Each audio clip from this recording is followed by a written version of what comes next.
Morning glory, America. Bonjour, hi, Canada. Hugh Hewitt on a very sad Friday, May the 29th. We are in the grips of a pandemic, and 100,000 Americans have died. And now, one of my favorite cities in the world, Minneapolis, is just engulfed in violence. And if you're listening on AM 1280, The Patriot, give me a call at 1 800 520 1234. I've had very few affiliates from day one, and AM 1280, The Patriot, has been with me for 20 years. Not quite 20 years. It's 20 years on July 10. But and my friends up there, the Northern Alliance, Hinderacker and Scott Johnson and Lilacs and Ed Morrissey and uh, Mitch Spurg, and I could just keep naming people left and right. Jay Larson, get to work, and I'd go to the state fair every year, and well, sometimes we wouldn't go every year because Jay would block us. But we did Hugh Hewitt on ice. We did Hugh Hewitt on ice twice. Did Hugh Hewitt on ice thrice. We did Hugh Hewitt on ice 5-1. We did hockey games and ski slopes. We did snowmobiling, which almost ended in a terrible disaster. I just love. We go to the state fair and people come and throw stuff at the studio. And Lilacs would show up occasionally. I haven't seen him in years. The man doesn't wake up. He's like a ghoul. He only lives at night.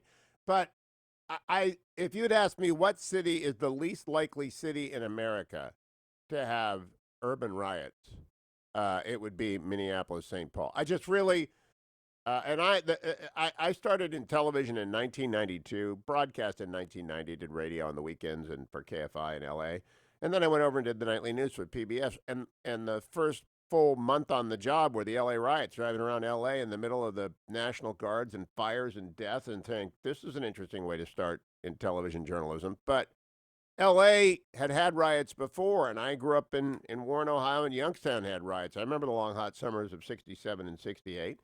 And I just, Minneapolis, I would never, never have believed Minneapolis could have urban riots, even with the murder of George Floyd. Andy is calling in from AM 1280 The Patriot. Good morning, Andy. How are you? Pretty good. So, Thanks for taking my call. Go I ahead. live about a mile. South of Lake Street. So, as the crows fly south, west of where everything is on fire. So a night of sirens, and were you afraid through the evening, or was it far enough away that you could? It's far enough away. It's not that big a deal. I mean, I let my dog out this morning. You can't. All you smell is smoke. It's disgusting. Burning plastic, and it's not like campfire, gnarly. But pretty disappointed in my town right now, though.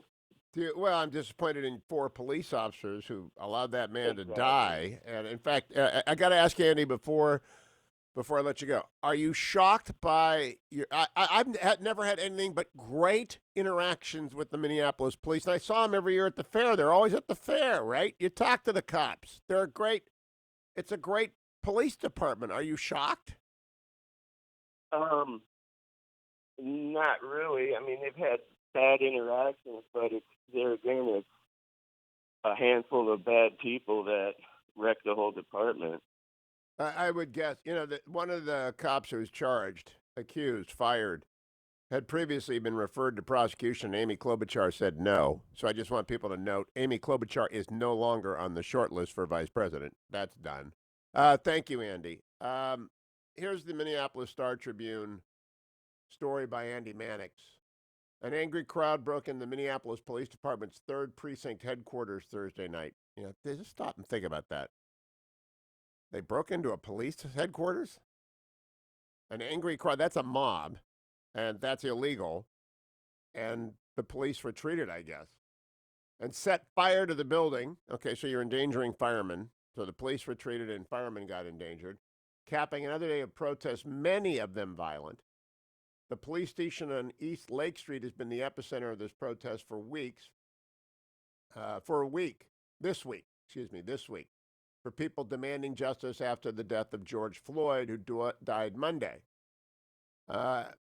Minnehaha Lake Wine and Spirits, the target of looters the night before, was set ablaze. Protests have been taking across the metro all day long, both peaceful and violent.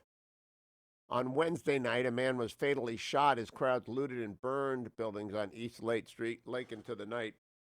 It has spread to St. Paul, and I don't know what the weather forecast is. If I had a producer, I would know whether it was going to be a long, hot weekend. If it's going to be a long, hot weekend, that's bad. And I do know Minneapolis pretty well. I am a veteran of rolling around. The hotel in St. Paul, the St. Paul is my favorite hotel. St. Paul Cathedral is my favorite church in America. I love the Charlie Brown week. I love everything about the city. I go there often, and if it wasn't for the fact that it was in Minnesota cold, I would live there part of the year. Perfect weekend ahead. It's going to be about 70 degrees and sunny all 3 days. Well, that's good. It's not going to be hot. No. If it was hot, I would say, oh, my goodness, we're in trouble. Look, the Michael Freeman, who is Amy Klobuchar's successor, Amy punted on the bad cop charge. He did not help things yesterday. Cut number 19. Nothing to do with it? I think part of the problem is, sir, the video goes on for 7 minutes. He is clearly struggling to breathe during that time.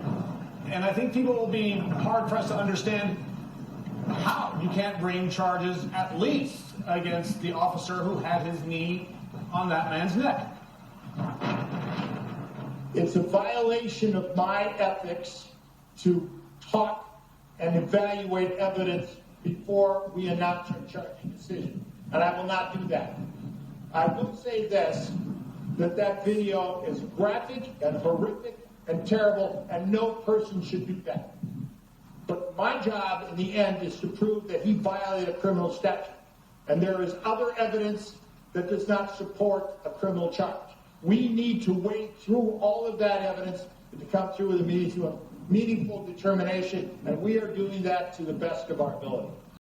That is the Hennepin County District Attorney, former, by the way, two-time candidate for the Democrats for governor in Minnesota. Maxine Waters, of course, knows exactly who's responsible. She was on TMZ last night, cut 18.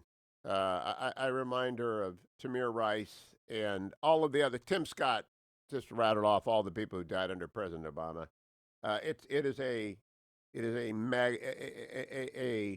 magnification of a problem that exists in every community whenever a death occurs, but it is a continuing problem because a police department has to get it right 100% of the time. And if they have one error, it's a disaster. President in the Oval Office spray yesterday spoke specifically about the death of George Floyd, cut number 13. No, I haven't, but I feel very, very badly. It's a very shocking sight. Bill and I were talking about it before. It's one of the reasons Bill's here right now, because, as you know, we're very much involved. And I've asked the Attorney General, FBI, and the Attorney General to take a very strong look and to see what went on, because that was a very, very bad thing that I saw. I saw it last night, and I didn't like it. That was the president. Bill Barr has, of course, stepped in already and directed that there will be enhanced and rapid Federal Bureau of Investigation review of the civil rights violations involved in the murder of George Floyd. I say murder because I honestly, I don't know how you can cut this any other way. I don't know where they moved the trial.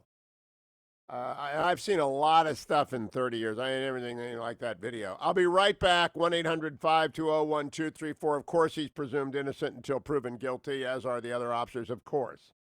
There'll be a trial, and their procedural rights will be protected, and they'll find 10 people or 12 people who live in a cave and haven't seen the video. They will. They just will. That's how we do it in America, unless you're named Michael Flynn, in which case you're railroaded. Stay tuned, America.